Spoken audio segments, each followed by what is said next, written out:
venons de terminer les concertations zonales de la Casamance, qui a été une occasion pendant 2 jours d'échanges intenses et fructueux des acteurs à la base sur la problématique de gestion des zones limites en vue de l'élaboration de la politique, mais il s'agissait spécifiquement d'approfondir la caractérisation et d'élaborer le plan d'action quinquennal de la zone pour les 5 prochaines années. Mais ce qui est ressorti, c'est que c'est une zone, comme nous l'avons dit hier, qui est très riche en termes de zone humides, en termes de biodiversité, en termes d'espèces rares et menacées. Mais c'est une zone aussi qui est très riche en termes de potentialité économique pour asseoir les bases d'un développement endogène pour la Casamance et qui peut valablement être une zone test, comme l'a suggéré le chef de l'État, pour être un pôle économique régional à travers la région naturelle de la Casamance.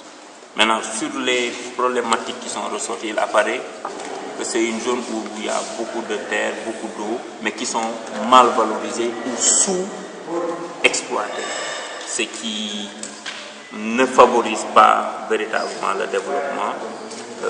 Nous constatons aussi l'avancée du biseau salé qui cause d'énormes problèmes pour l'agriculture et qui limite les périmètres agricoles. L'autre problématique qui est ressortie, c'est la gestion intégrée des ressources en eau et les ouvrages hydrauliques d'assainissement, de retenue d'eau, de régulation d'eau au niveau des 3 régions. C'est une préoccupation majeure qui est ressortie. Des efforts sont faits par l'ONG FODE et par la FAPIL, mais qui méritent d'être renforcés.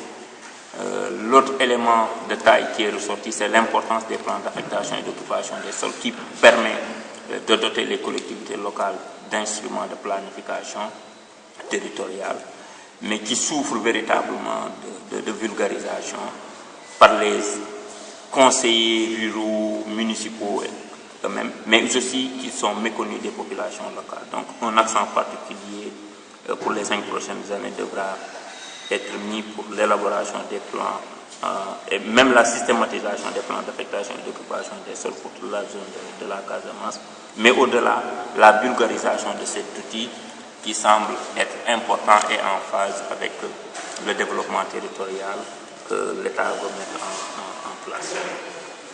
En dehors de ça, les 3 régions ont travaillé sur la base d'une planification quinquennale.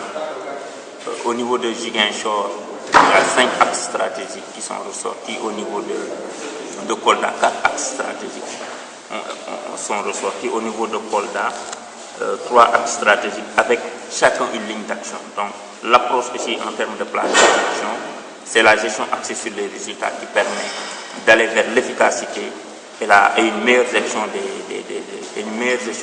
des actions publiques.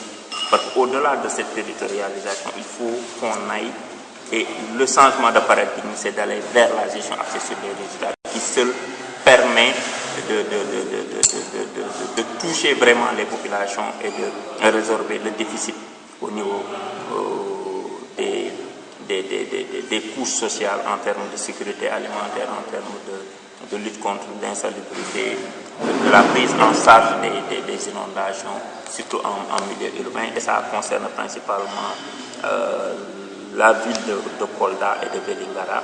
L'assainissement, c'est un problème pour Ziguinchor, et à ce niveau, je pense que aussi bien la mairie que l'État doivent chercher les moyens idoines pour avoir un plan d'assainissement pour la ville de Ziguinchor. Il y a beaucoup de zones inondables qui sont habitées et qui ne devraient pas l'être. Donc il y a un plan de restructuration, d'aménagement foncier, de restructuration urbaine qui devra être élaboré et mis en œuvre pour les 5 prochaines années. Voilà en gros les résultats auxquels nous sommes aboutis pour ces 2 jours de travail de concertation où les services techniques, la société civile, les structures de recherche, les producteurs ont donné leur vision, leur perspective, ont partagé des informations sur le devenir des zones humides de la Casamance.